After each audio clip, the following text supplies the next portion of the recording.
Hello and welcome to Single Payer Radio. I'm Paul Hoppy with Kentuckians for Single Payer Healthcare, the sponsor of this program.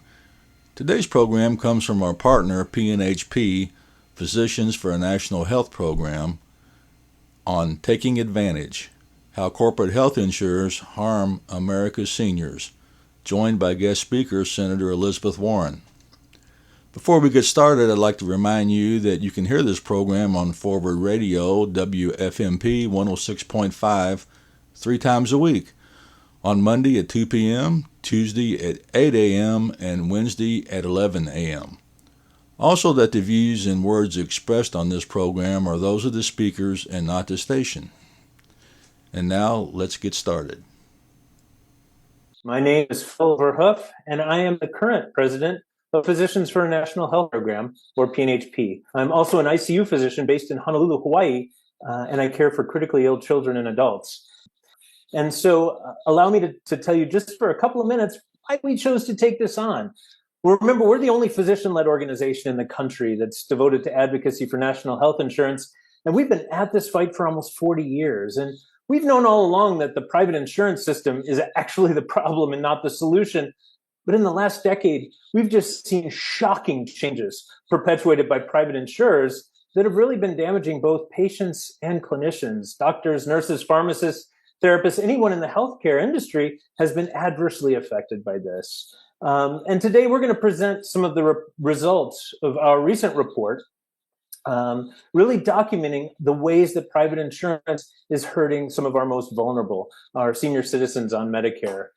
But here's the crazy thing. The private insurance industry has been doing this in every element of how they work. And so, this profiteering has got to end. But it's even worse in Medicare Advantage because this is a government-sanctioned program, and we have oversight over this. And yet, we're literally wasting our money supporting these programs, as you'll hear tonight. But before we get into all of it, it is really my great honor and pleasure to introduce Senator Elizabeth Warren. I'm sure she's a familiar face to most of you, but I'd like to point out that when she was elected now 12 years ago to the Senate, she was the first female ever from Massachusetts to serve as senator. She's been a stalwart supporter of PNHP's work over the years. She co-sponsored the Senate Medicare for All bill that Senator Sanders introduced back in 2018 and in every subsequent Congress. She's been a fighter against the ACO REACH program, the direct contracting program. She invited our president at the time, Susan Rogers, to testify. She co-authored the Bad Actors Letter, which a lot of you got fired up about this last spring. She's led a Senate hearing on how we can protect and expand Medicare. And so she's been a real friend and a partner of PNHP's in our fight for universal, equitable, cost-effective public national health insurance. And so I'll turn the floor over to you, Senator Warren. Well, thank you very much. I really appreciate it. And hello, PNHP. I am so glad to be here with all of you to be able to raise a very important topic, and that is Medicare Advantage. You know, over half of all seniors in Medicare are now choosing to enroll in Medicare Advantage, this federal program that allows private insurance companies to provide the Medicare coverage. Congress created Medicare Advantage on the premise that private insurers would make the program more efficient and would save the federal government money. Well, that didn't happen. Independent experts have found that over the course of the program's history, it has never saved the government one nickel, not one nickel. Instead, it has cost taxpayers hundreds of billions of dollars more to cover seniors in Medicare Advantage than it would have cost just to cover those very same seniors in traditional Medicare. In fact, PNHP found that Medicare Advantage overcharges taxpayers by up to $140 billion per year. Let me say that again, $140 billion a year. And it gets worse. Not only do corporate insurers in Medicare Advantage overcharge taxpayers for this coverage, they also routinely delay and deny seniors the very care that they are owed, all so that they can just make more money for themselves and juice their profits. It is shameful and it is harming our seniors. And this is why it is so important that PNHP is shining a light on this issue. For years now, powerful insurance companies have poured millions of dollars into lobbying efforts to protect themselves from scrutiny. And for a long time, the conventional wisdom in Washington was that Medicare Advantage is simply too powerful and too popular to take on. This has emboldened these corporate insurers. They've gotten bigger and bigger and greedier and greedier. But now, thanks to the work of PNHP and this grassroots movement that you are part of, the tide is actually shifting. More and more seniors are speaking out about misleading marketing tactics, about deceptive provider directories, and about dangerous delays and denials of care. And more providers are speaking out about how burdensome prior authorizations and payment denials contribute to widespread burnout among our healthcare professionals. More and more hospitals, nursing homes, and rehabs are raising the alarm right now about how corporate insurers' abusive tactics are literally pushing them to the financial brink. And the result? Federal officials, from members of Congress to the Biden administration, are finally beginning to take notice.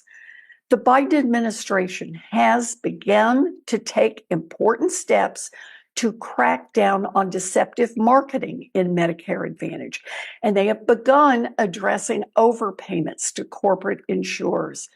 Members of Congress are raising the alarm in hearings and through oversight. Now, look, we've got a lot of work ahead of us, but understand this. Together, we are building a powerful grassroots movement to take on the corporate insurers and to protect Medicare. And that is why my job tonight is to tell you exactly one thing. Keep going. Keep sharing the stories about how corporate insurers in Medicare Advantage are harming your patients and your loved ones. Keep sounding the alarm about how corporate insurers are making it harder and harder for healthcare professionals to do their jobs. So call your members of Congress. Let them know why this issue is important to you. Recruit your friends, recruit your colleagues, recruit everyone you can to join you in this fight. Together, that's how we will take on the corporate insurers and reclaim our Medicare so that everyone gets access to the high quality health care that they have earned. I just want to say to all of you, I am grateful to be in this fight with you because I believe that together we can get this done. Thank you. Senator Warren, thank you so much. It's inspiring. It's inspiring to hear your words and to know that we have such an ally working this fight with us. It's we are winning. We are making a real difference, and it is really through our partnership with you and the incredible work that you've been doing along this. It's just such an honor to be working with you on this. So thank you so much for your time. And thank you for all you're doing. Stay in this fight. We can win this. We will. We will. Thank you so much. So next up, I want to just show you a collection of some videos that we've put together, really demonstrating how much both patients and physicians are being hurt by the current Medicare Advantage program. And as you watch this, think about this. Think about these stories. Think about these experiences. You may have experienced them yourself, and know that this is what motivates us to continue in this fight. So let's, as we get this video going, I think this is you're going to be incredibly struck by this.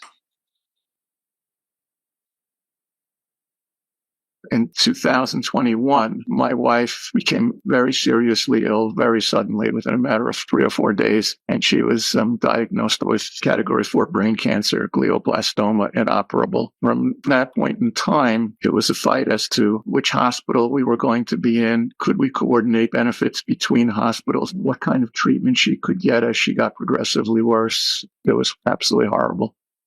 When Medicare Advantage plans were first really taking off, we were listed as a network provider, and we weren't. The first person that showed up with this card, I looked it up and said, they show us as not in network. And they were furious because it was sold that we were in network. And they had done exactly that. It was bad enough, and they sold it to enough people locally that I reported it to CMS for contracting issues. The worst part is dental. Trying to find a dentist was virtually impossible. Even the dentists that they listed as in their network, they just were not accepting new patients, at least when I told them that I was a Medicare Advantage patient. I just recently had a patient who had a lot of chronic diseases, came in and needed a major abdominal surgery. Basically, our physical medicine and rehabilitation specialists evaluated her and said, this person needs acute rehab, but she is Medicare Advantage. And so insurance auth steps in and says, no, she's healthy enough to not go to acute rehab. This is someone who miraculously survived this hospitalization. The only thing that's going to keep her out of the hospital is going to an acute rehab. And you're telling me, having never met this patient, that we're incorrect in that assessment. It's offensive. It's very difficult to have your judgment questioned by somebody who's never met the patient and whose interest is not in the care of that patient. It's in the distribution of these resources that this insurance company deems appropriate. I learned more about this disadvantage of Medicare Advantage. We get worried. Access to a specialist, for example, may get restricted. My worry is now being upcoded. How much is going to be the Medigap cost? And then does the gap close and seniors now get discriminated against based on their upcoded profiles? They sit in the hospital, and then we try to come up with a different plan. So then it increases our length of stay, and then the patient can develop something else while they're here, like a hospital-acquired pneumonia. He was rec for acute rehab. He has MAP Humana HMO. He was medically ready last week, so the insurance denied him, and then we had to do an appeal, and we're waiting on the result, and he's been here for 20 days total. But of those 10, we've kind of been going back and forth with insurance. And then he developed pneumonia.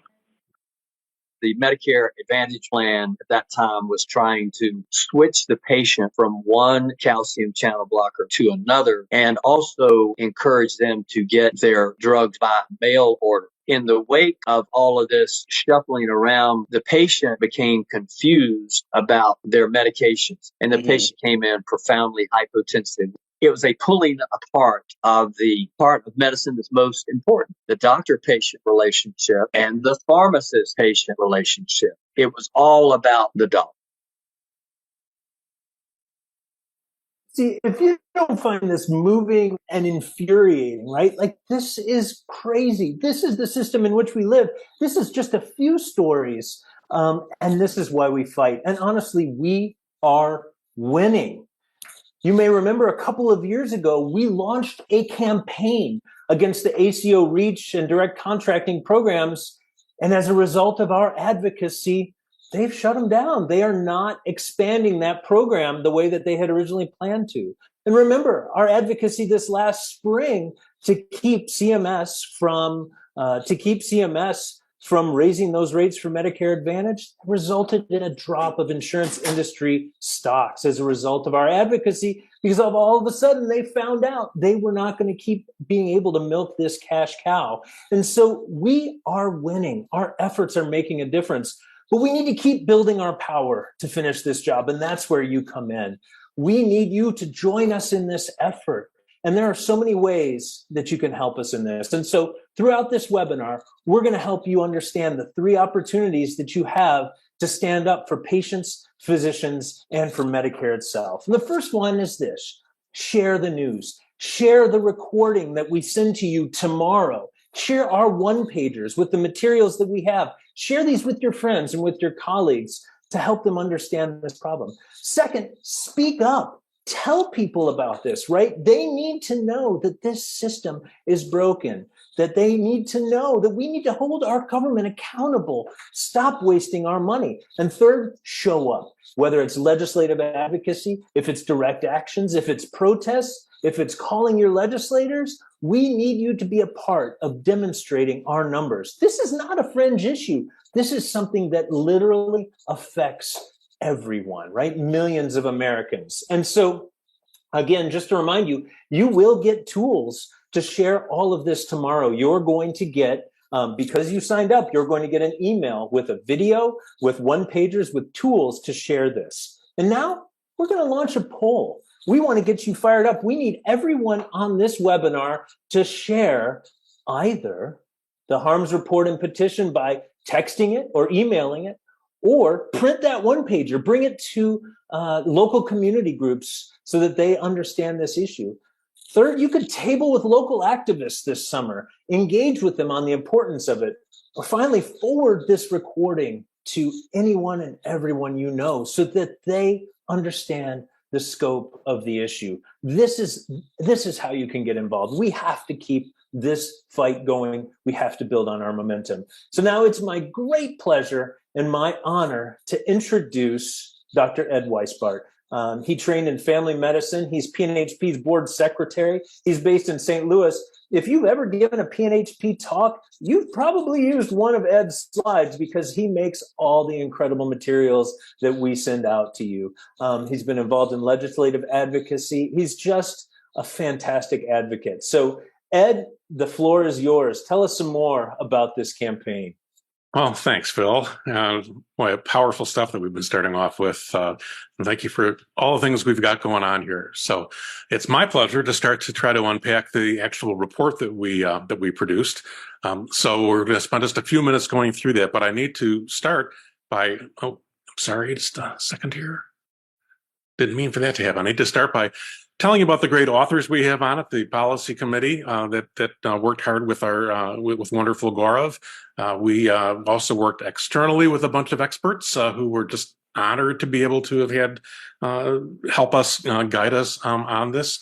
We have dozens of folks who agreed to be interviewed and for whom you just saw a sampling of, and they really helped inform things. And then lastly, the study itself, the report itself includes dozens of public domain citations that you can find easily in there.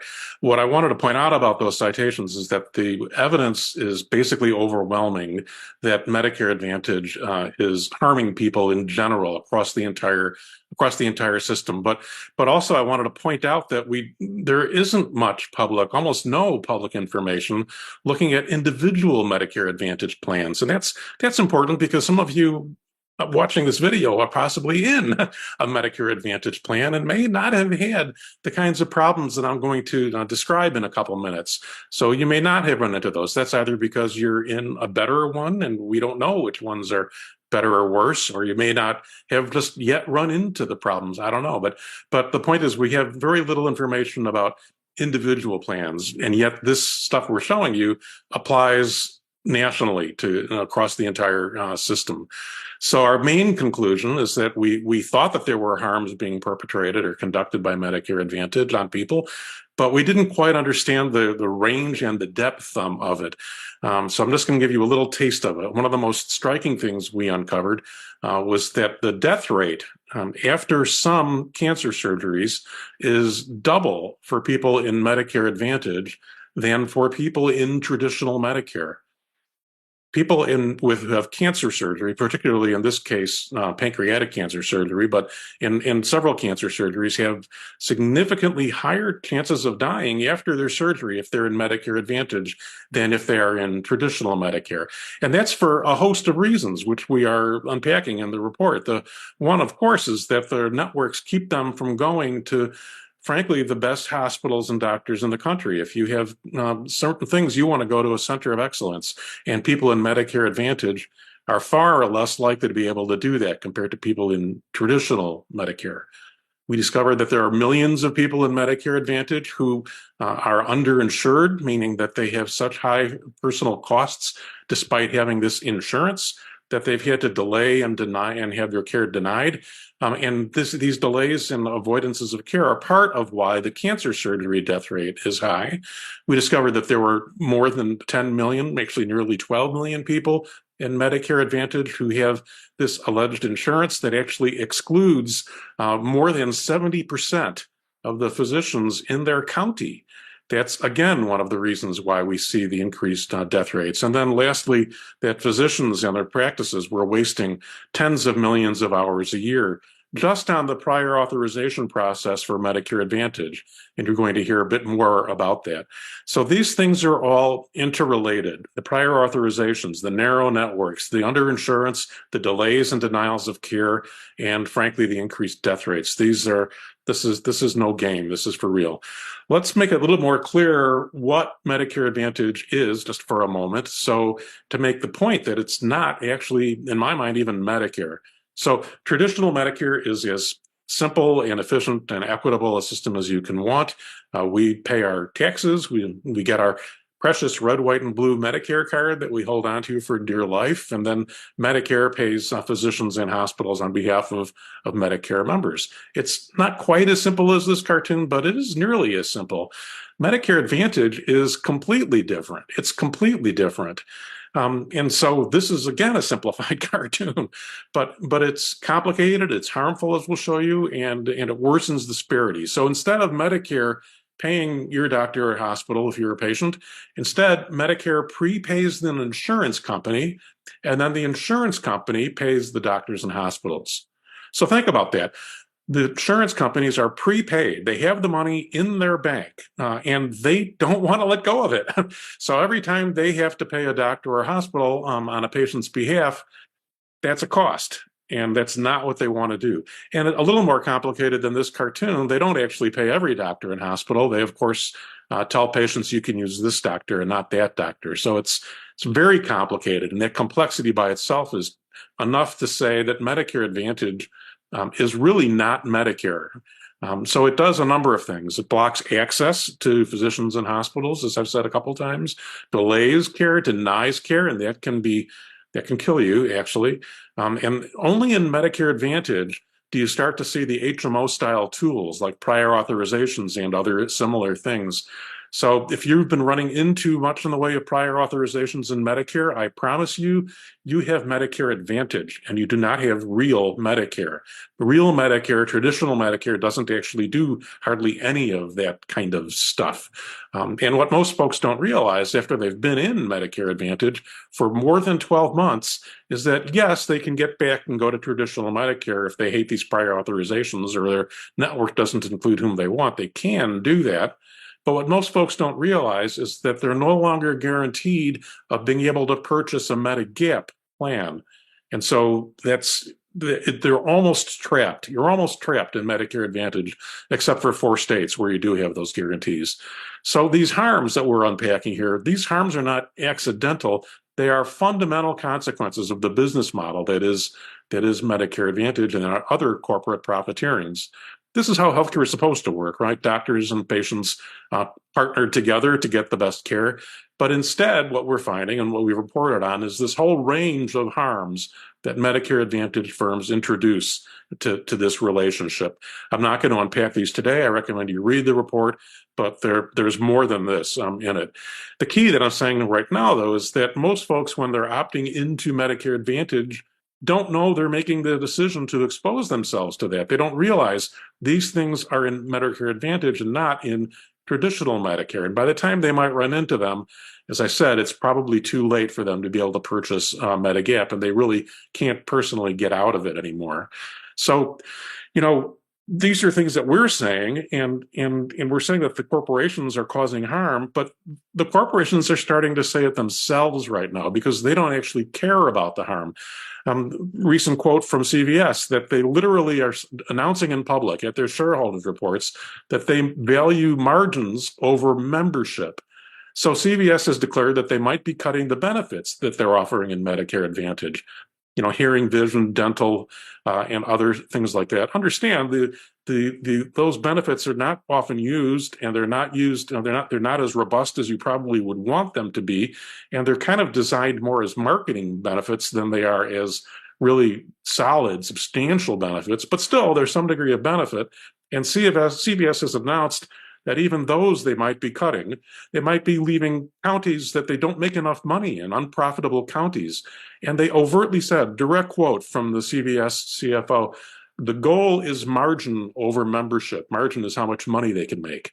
And they might lose up to 10% of their Medicare members. That's okay if they can make more money. So they are declaring margins are more important than membership. Compare that to our side of the coin, where a group called People's Action, a terrific nonprofit organization that I recommend you check out a little bit, has a campaign that we support called Care Over Cost. And they say that people are stuck with bills that they can't pay. And so they have to take money from rent and food and frankly go bankrupt and stay sick or injured and sometimes die. So look at the contrast. Our side of the coin, we're talking about care over cost, and their side of the coin, they're literally overtly talking about margin over membership. The last thing to point out about People's Action, just so you know, their campaign, careovercost.org, if you're a person or you know somebody who's having trouble with one of these denied claims, they might be a resource. They help people appeal those things. So our primary conclusion is that these corporations are taking advantage of us. And one part in particular I want to highlight is that they claim that they are the solution to the terrible inequities in our country. And that's exactly backwards, frankly. They claim that they are the solution to inequities and disparities in healthcare because it is true that people of low income or people of color are indeed more likely to choose Medicare Advantage than to be in traditional Medicare. That's true. And so the industry claims that the fact that there are more people of low income in Medicare Advantage means that they are solving the problems of inequities. Well, that's just not true. That's upside down. So here's just one little data point that's cited in our report that shows that cost-related problems accessing care, particularly by people who are sick, in traditional Medicare, white and black groups have about the same level of problems. Now, notice that's still a big number. Now, we need to do a lot of things to improve traditional Medicare, but black and white is not much of a difference. And yet in Medicare Advantage, if you're black, you have a much higher chance of having cost-related problems accessing care. So it incenses me when Medicare Advantage firms claim that they're the solution to inequities, whereas clearly this demonstrates that they're part of the problem because people that have more financial resources reject that insurance. They don't go into Medicare Advantage nearly enough. So because they don't want to expose themselves to this worse, inferior insurance product. And then lastly, it's particularly an egregious problem in rural communities. So if you're living in a metropolitan area, chances are that roughly 60% of physicians are going to be in a Medicare Advantage network. Maybe not yours, but in a Medicare Advantage network. If you're in a rural area, it's upside down. The vast majority of physicians in rural areas are actually not available to you if you're in Medicare Advantage. And it's already hard to get a doctor when you're in a rural area. So bottom line is we're being cheated by these corporations. And understand, as Senator Warren said at the beginning, they were created to save money and improve care. And yet instead, they're not doing what they were paid to do. They're hurting us. So, of course, in this campaign to expose Medicare Advantage, we need to be sure we protect and not in any way hurt the people that are currently in Medicare Advantage. But for crying out loud, we have to stop paying for things that are bad to us. There's overwhelming evidence that they are hurting us in order to make money. And then lastly, let me just reiterate, there's a lot more in our report that you can get on the website and our first report talking about the overpayments. So be sure you check those out at our website, and I'm sure our folks are putting up the links. Bill. Thanks, Ed. Now we're going to hear a little bit from Dr. Claudia Fegan. If you've never heard Claudia speak, you're missing out. She has been a former president of PNHPs, but is currently serving as our national coordinator. And she's been in this fight now for almost 40 years. So we'll hear from Dr. Fegan a little bit about why you should be more involved. Hi, I'm Claudia Fegan, National Coordinator of Physicians for a National Health Program. My day job is Chief Medical Officer for Cook County Health, the third largest public health system in the United States today. And I hope that you're getting some good information about Medicare Advantage and that you'll want to join us in the fight together. If you feel that there are too many, the wrong people are in charge of healthcare, or if it offends you that tax dollars are being used to increase corporate profit instead of take care of patients, then you should join us in this fight. Every day, I deal with patients who are suffering as a result of not being able to get what they need when they need it. Medicare Advantage plans promise people a lot and deliver a little. They put barriers and obstacles in front of patients. And if you think the wrong people are in charge of healthcare in this country, then you should join PNHP.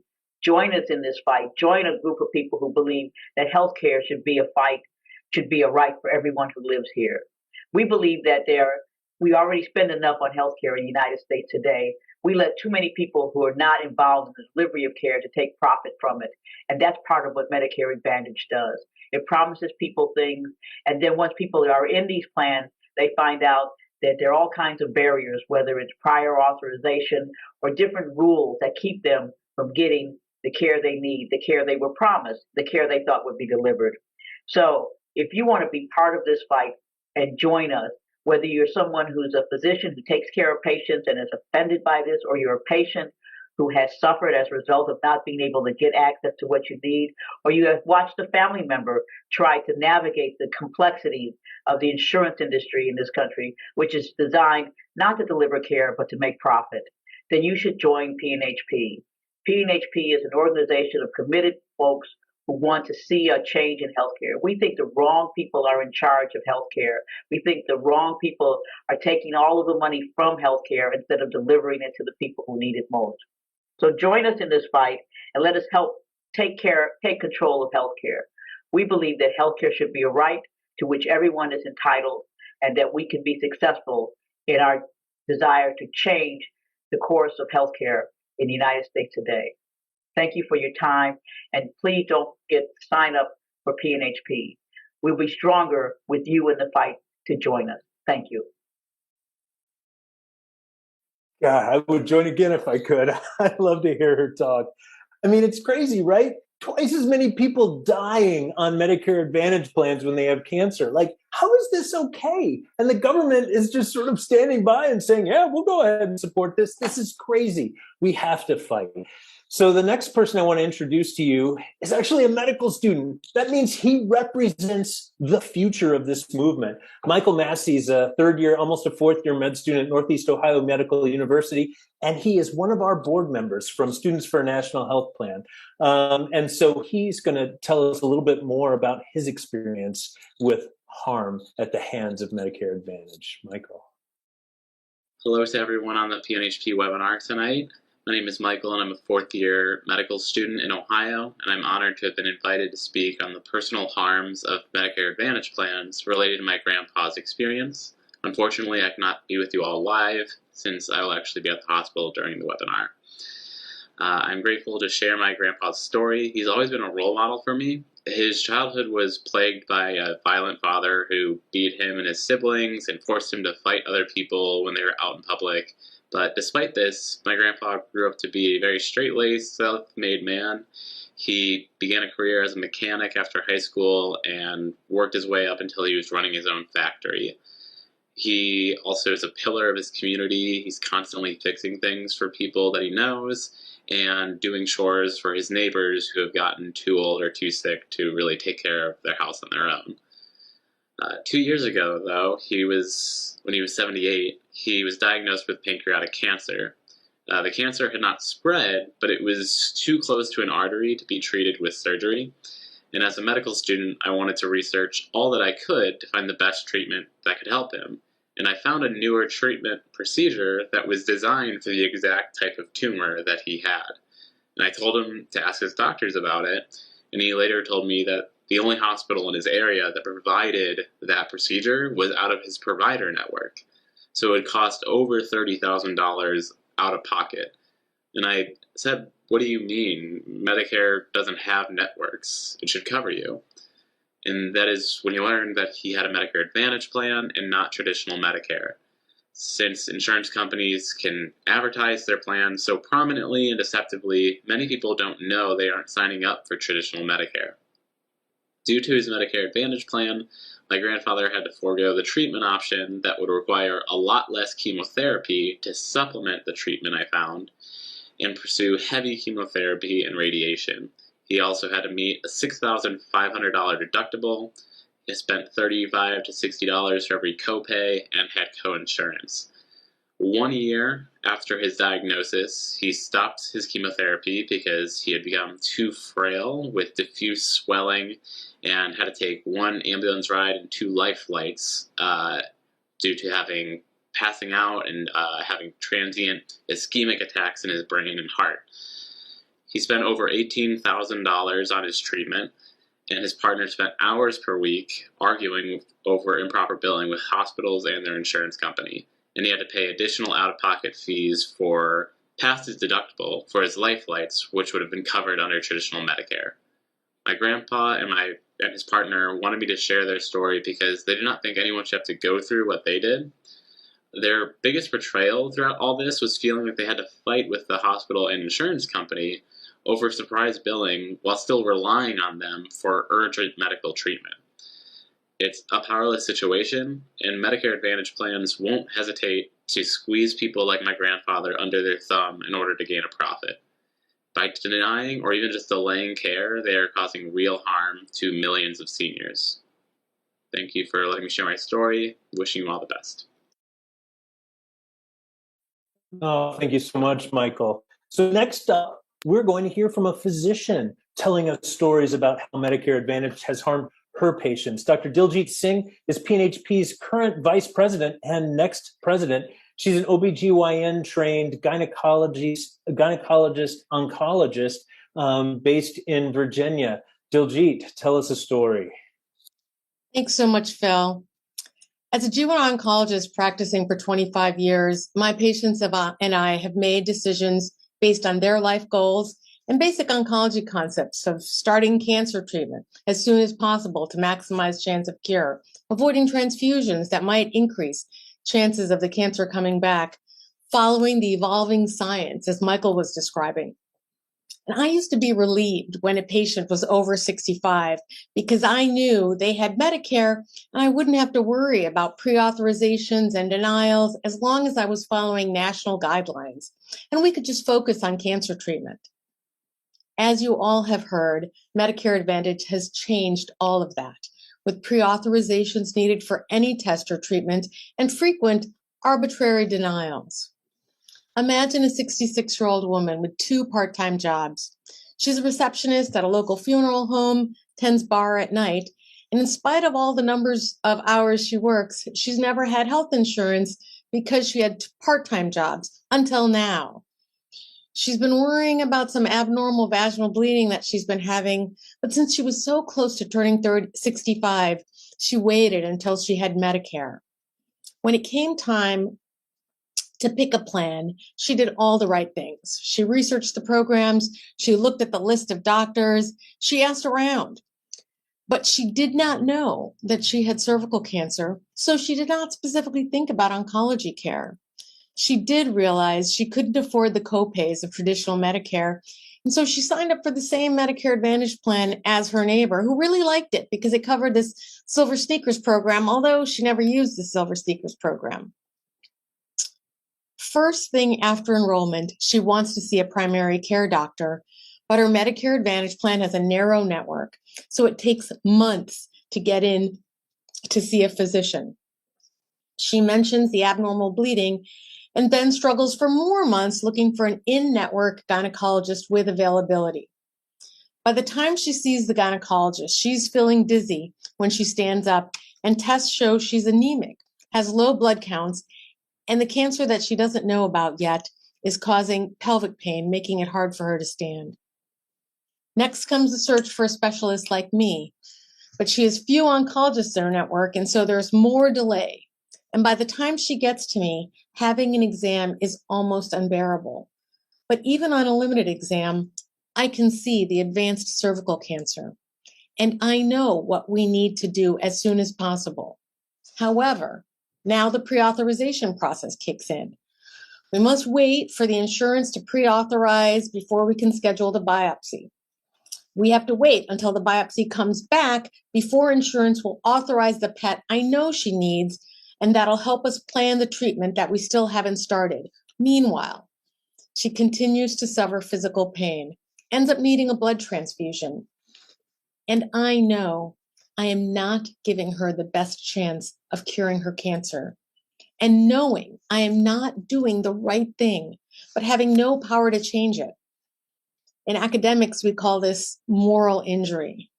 And what moral injury feels like is having something slowly suck the life out of you with every single patient who gets substandard care. And the story isn't over yet. This is just the beginning of her cancer journey. But you all know this story because it's your story, or your patient's stories, or your friends' stories, or your neighbors, or your mother's, a story of someone struggling to get the care they deserve. And these stories are why we're here this evening, making plans to take back the money we have contributed with every paycheck that insurance companies are now taking as record profits. So what can we do? Claudia started that conversation. Phil has been dropping hints. I invite you to join PNHP and become a member of an energized movement of physicians. You've met Michael, our medical students are amazing. Our healthcare activists, all the groups that have joined on, they share your values, their commitment, and their resolve, and they're working to achieve comprehensive universal healthcare free of profit-driven conflicts of interest, unconnected to employment, freeing businesses to provide healthcare, freeing people to change jobs, to start their own businesses, to follow their dreams without worrying about where they're going to get their healthcare and the healthcare for their family. Tell us what you've already done in the chat to prevent privatization of traditional Medicare. Have you joined PNHP, shared your story through a letter to the editor, signed our petition, or participated in a legislative visit? While people are sharing their actions in the chat, and we'll reopen that chat, I want to turn to what we're going to do next. We know we need to speak up if we want to protect ourselves and other physicians and patients from the harms of Medicare Advantage. So I'm going to ask you to do two things to grow our movement. A poll will be coming up and it'll show you the options. First, will you, my screen just died. So first, will you share a story through a letter to the editor or an op-ed?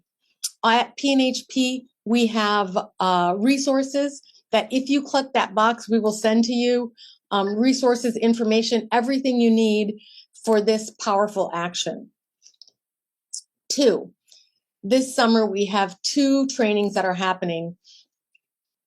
Be a Hero is having a month of action in July, and in preparation on June 26th, they're holding a training.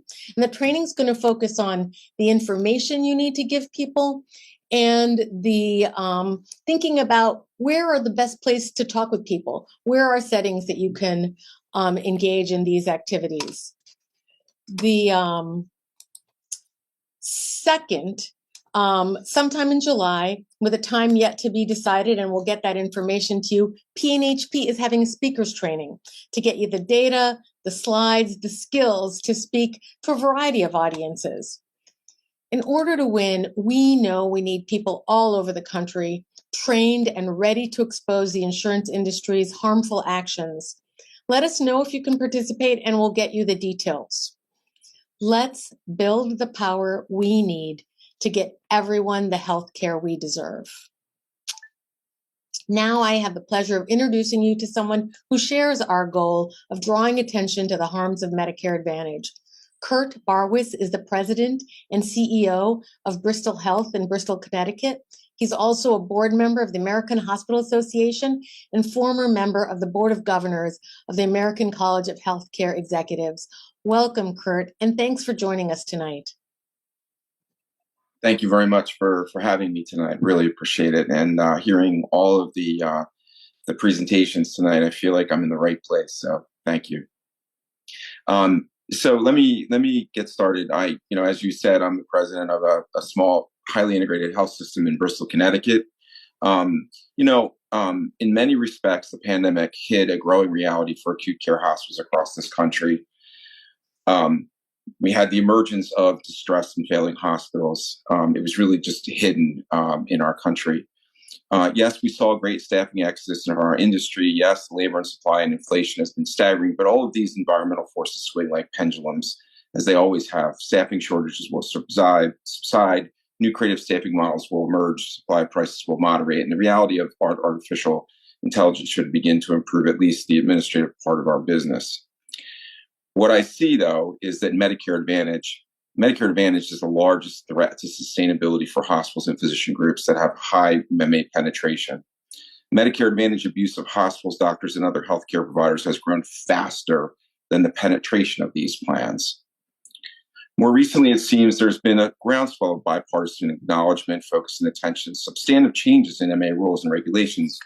Unfortunately, harm to accessing care in many rural communities will never be reestablished, and the threat and concern that more will fail continues.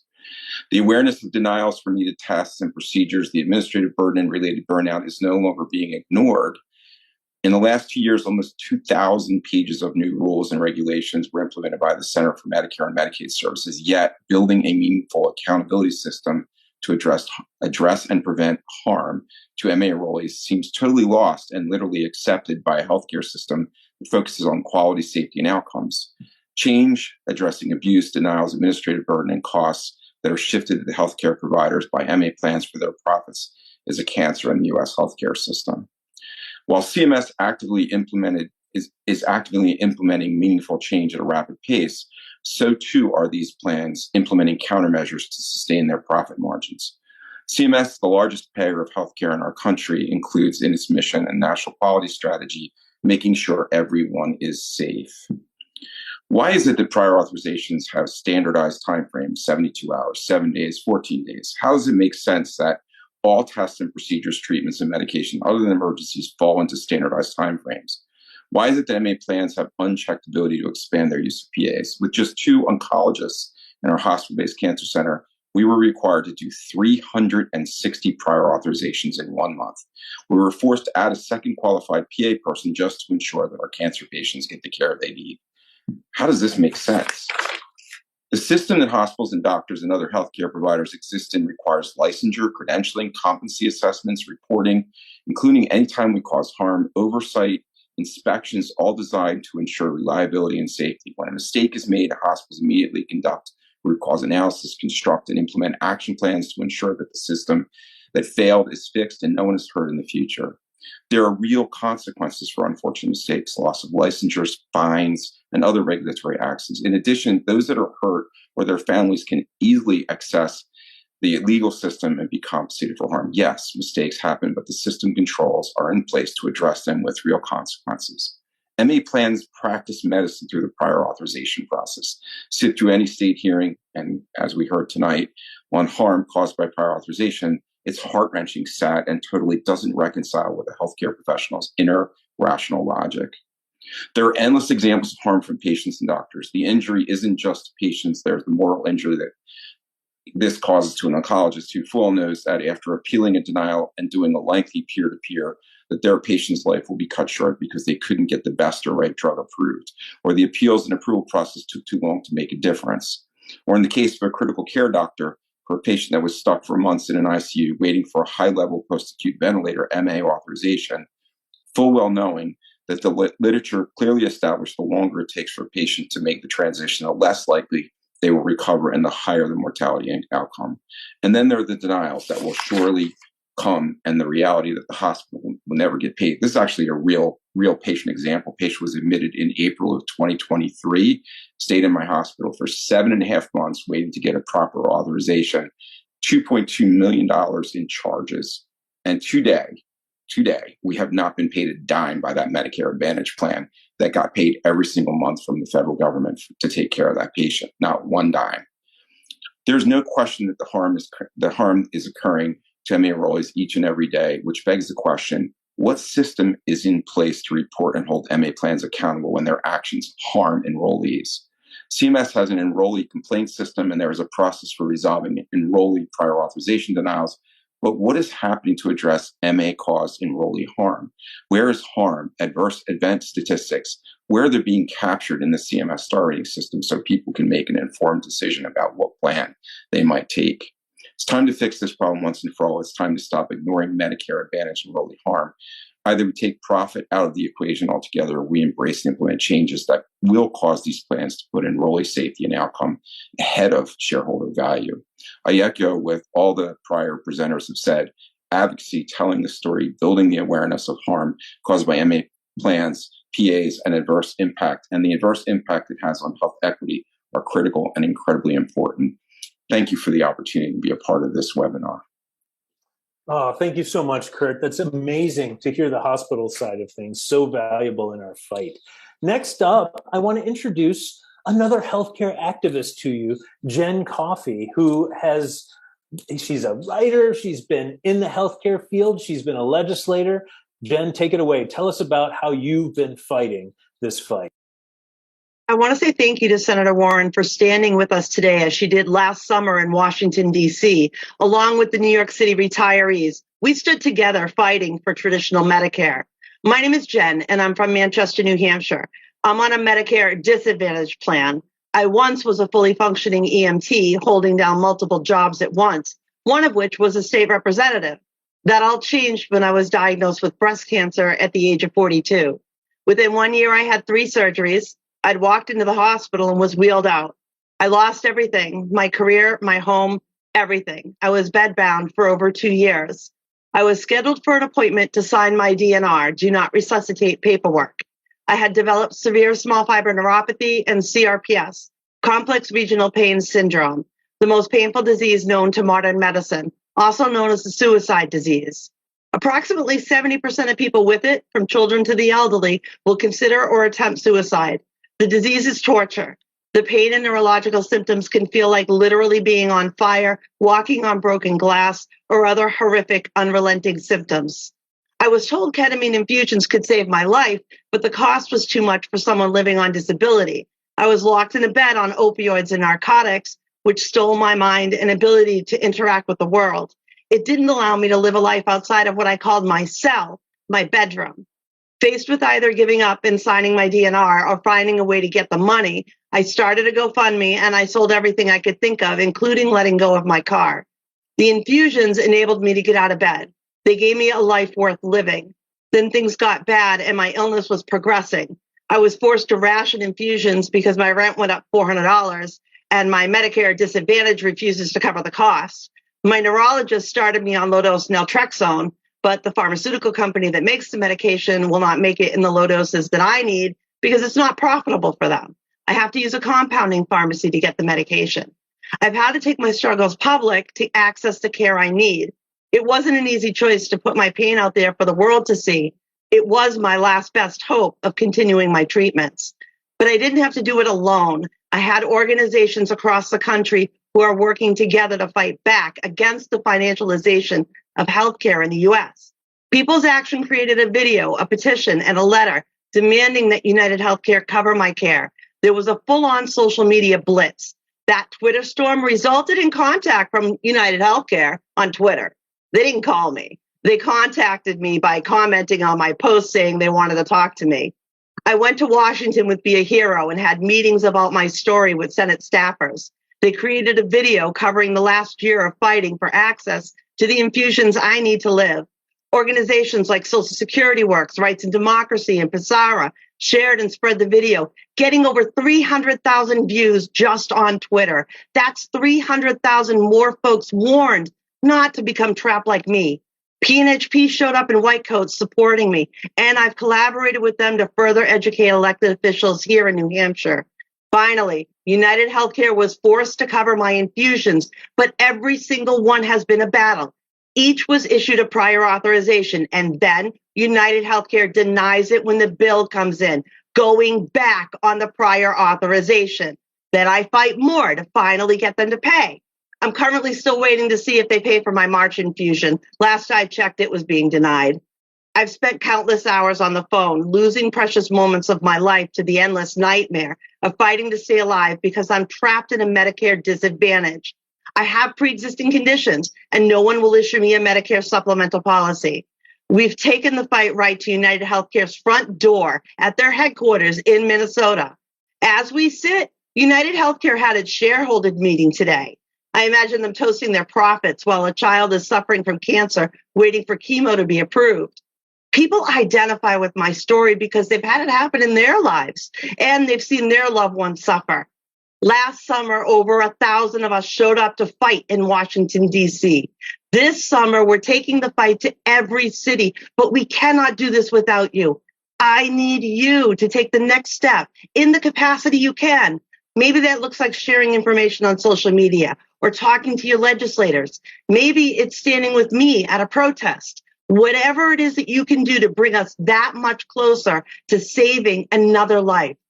But without you, who will warn the masses so that they don't become the next medical nightmare, just like me?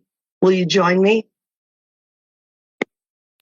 Oh, thank you so much, Jen. That's been a fight that you've been fighting. Next up, I want some more details on some actions. So I'm going to turn to PNHP board member and activist, Dr. America Sanjeev Sriram, a pediatrician and a friend of mine for a long time. Sanjeev. Hi, everyone. I'm Dr. Sanjeev Sriram, a PNHP board member and a senior advisor for Social Security Works. I want to thank all of our allies for their support in this campaign and helping put together this fantastic webinar. Labor Campaign for Single Payer, Indivisible, Public Citizen, the Center for Medicare Advocacy, People's Action, Be a Hero, and Social Security Works. Thank you all so very, very much. Right now, I hope this webinar has got your anger cranked up. None of us have ever had any love for the insurance companies, but after hearing more about how their greed is wrecking dignity and lives for our patients, it's time to focus our fury into action. Together, we can take the fight to the insurance company greed machines. Let's effing go.